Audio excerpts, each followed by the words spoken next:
अयोध्या कांड 99वां सर्ग। भरत का शत्रुघ्न आदि के साथ श्री राम के आश्रम पर जाना, उनकी पर्णशाला को देखना तथा रोते रोते उनके चरणों में गिर जाना, श्री राम का उन सबको हृदय से लगाना और मिलना। सेना के ठहर जाने पर भाई के दर्शन के लिए उत्कंठित होकर भरत अपने छोटे भाई शत्रुघ्न को आश्रम के चिन्ह दिखाते हुए उसकी ओर चले। गुरु भक्त भरत महर्षि वशिष्ठ को यह संदेश देकर कि आप मेरी माताओं को साथ लेकर शीघ्र ही आइए, तुरंत आगे बढ़ गए। सुमंत्र भी शत्रुघ्न के समीप ही पीछे पीछे चल रहे थे। उन्हें भी भरत के समान ही श्री रामचंद्र जी के दर्शन की तीव्र अभिलाषा थी। चलते चलते ही श्रीमान भरत ने तपस्वी जनों के आश्रमों के समान प्रतिष्ठित हुई भाई की पर्णकुटी और झोपड़ी देखी। उस पर्णशाला के सामने भरत ने उस समय बहुत से कटे हुए काष्ठ के टुकड़े देखे जो होम के लिए संग्रहित थे। साथ ही वहां पूजा के लिए संचित किए हुए फूल भी दृष्टिगोचर हुए। आश्रम पर आने जाने वाले श्री राम और लक्ष्मण के द्वारा निर्मित मार्ग बोधक चिन्ह भी उन्हें वृक्षों में लगे दिखाई दिए, जो कुशों और चीरों द्वारा तैयार करके कहीं कहीं वृक्षों की शाखाओं में लटका दिए गए थे। उस वन में शीत निवारण के लिए मिर्गों की लेंडी और भैंसों के सूखे हुए गोबर के ढेर एकत्र करके रखे गए थे, जिन्हें भरत ने अपनी आंखों देखा। उस समय चलते चलते ही परम कांतिमान महाबाहु भरत ने शत्रुघ्न तथा संपूर्ण मंत्रियों से अत्यंत प्रसन्न होकर कहा, जान पड़ता है कि महर्षि भरद्वाज ने जिस स्थान का पता बताया था वहां हम लोग आ गए हैं। मैं समझता हूं कि मंदाकिनी नदी यहां से अधिक दूर नहीं है। वृक्षों में ऊंचे बधे हुए ये चीर दिखाई दे रहे हैं। अतः समय बेसमय जल आदि लाने के निमित्त बाहर जाने की इच्छा वाले लक्ष्मण ने जिसकी पहचान के लिए यह चिन्ह बनाया है, वो आश्रम को जाने वाला मार्ग यही हो सकता है। इधर से बड़े बड़े दांत वाले वेगशाली हाथी निकलकर एक दूसरे के प्रति गर्जना करते हुए इस पर्वत के पार्श्व भाग में चक्कर लगाते रहते हैं। अतः उधर जाने से रोकने के लिए लक्ष्मण ने यह चिन्ह बनाए होंगे। वन में तपस्वी मुनि सदा जिनका आधान करना चाहते हैं, उन अग्निदेव का यह अति सघन धूम दृष्टिगोचर हो रहा है। यहां मैं गुरुजनों का सत्कार करने वाले पुरुष सिंह आर्य रघुनंदन का सदा आनंद मग्न रहने वाले महर्षि की भांति दर्शन करूंगा। तदंतर रघुकुल भूषण भरत दो ही घड़ी में मंदाकिनी के तट पर विराजमान चित्रकूट के पास जा पहुंचे और अपने साथ वाले लोगों से इस प्रकार बोले, अहो, मेरे ही कारण पुरुष सिंह महाराज श्री रामचंद्र इस निर्जन वन में आकर खुली पृथ्वी के ऊपर विरासन से बैठते हैं।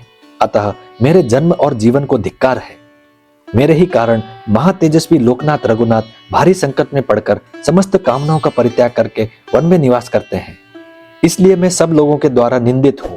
अतः मेरे जन्म को धिक्कार है। आज मैं श्री राम को प्रसन्न करने के लिए उनके चरणों में गिर जाऊंगा, सीता और लक्ष्मण के भी पैरों पड़ूंगा।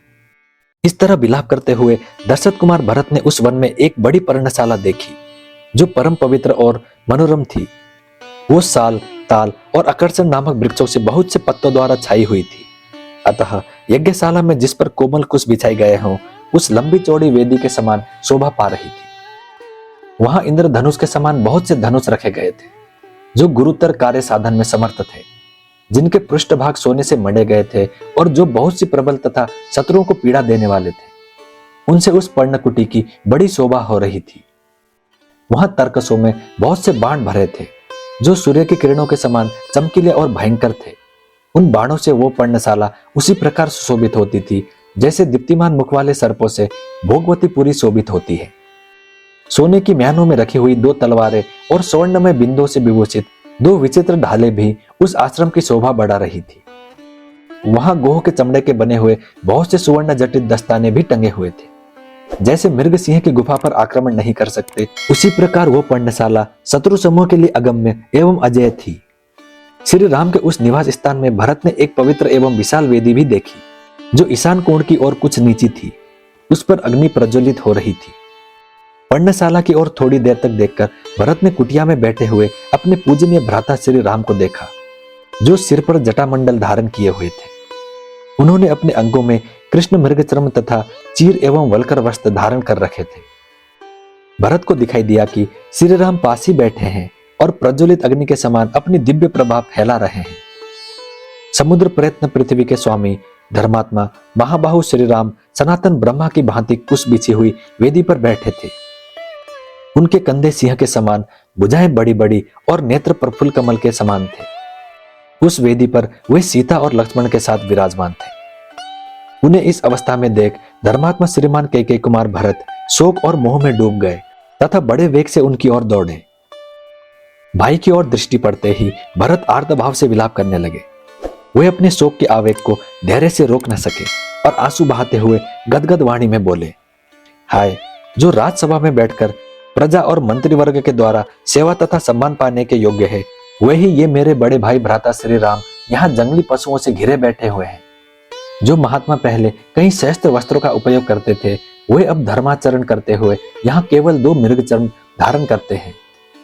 जो सदा नाना प्रकार के विचित्र फूलों को अपने सिर पर धारण करते थे, वही श्री रघुनाथ जी इस समय इस जटा भार को कैसे सहन करते हैं।